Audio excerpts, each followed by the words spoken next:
اپنی اولاد کو قرآن پڑھانا سکھاؤ.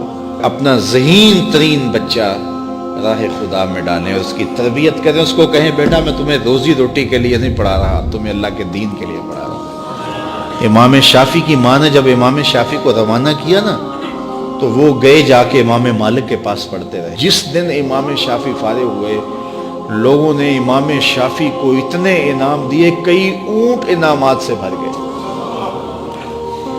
امام شافعی کی والدہ بیوہ تھی اور ایک ہی بیٹا تھا جو کمائی تھی راہ دین میں ڈال دی.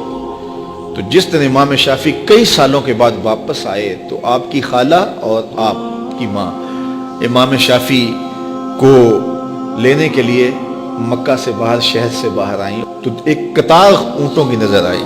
تو امام شافعی کی ماں نے دیکھا کہ یہ اونٹوں کی قطار کیسی ہے، تو کسی نے کہا یہ تیرا بیٹا آ رہا ہے اور اس کو اتنا مال و انعام دیا گیا ہے کہ وہ مالا مال ہو گئے.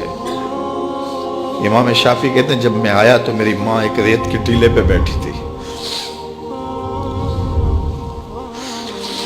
میں نے چھلانگ لگائی،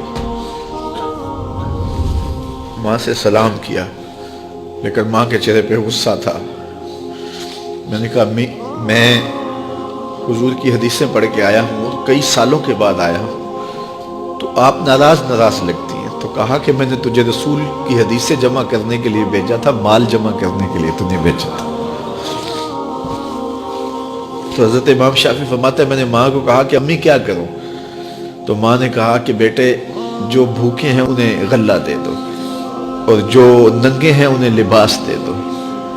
تو امام شافعی نے صرف چند درہم جیب میں رکھے، باقی وہاں کھڑے کھڑے سب راہ خدا میں خیرات کر دیا. ایک بیوہ کا یتیم بچہ آج آ رہا ہے اور اتنا مال، ماں کو تو نہال ہو جانا چاہیے کہ میرا بچہ دین بھی پڑھایا اور اتنا مال و دولت بھی لے آیا، لیکن کہا شافعی تجھے میں نے دین پڑھنے کے لیے بھیجا تھا، دنیا کے لیے نہیں بھیجا تھا. تو جب مائیں ایسی ہوں تو پھر بیٹے امام شافعی ہی بنتے ہیں. تو اپنی اولاد کے سینے کے اندر دنیا کی جو رغبت پیدا ہو جاتی ہے اس کو نکالنے کی کوشش کریں. یہ دائیں بائیں پھیلے ہوئے محل، کوٹھیاں، دنیا داریاں، یہ چمک دمک دیکھتی ہیں نا اولادیں. تو میں نے دیکھا مدارس دینیہ میں پڑھنے والے علماء کے بیٹے، پیران عظام کے بیٹے، وہ بھی دنیا کی چمک کے پیچھے دوڑتے ہیں. اور میاں تم کیوں دوڑتے ہو؟ تمہارا سب سے بڑا سرمایہ محمد عربی کا دین ہے. یہ کیوں دیکھیں دنیا کو؟ کیا ہوتی ہے دنیا کی چمک؟ ہماری تو ساری عزت حضور ہے.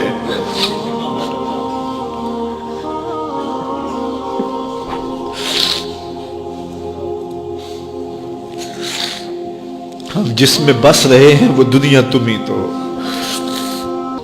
تو ایک عالم دین کو، ایک دیندار شخص کو اپنی اولاد کے سینے سے حب دنیا نکالنی چاہیے.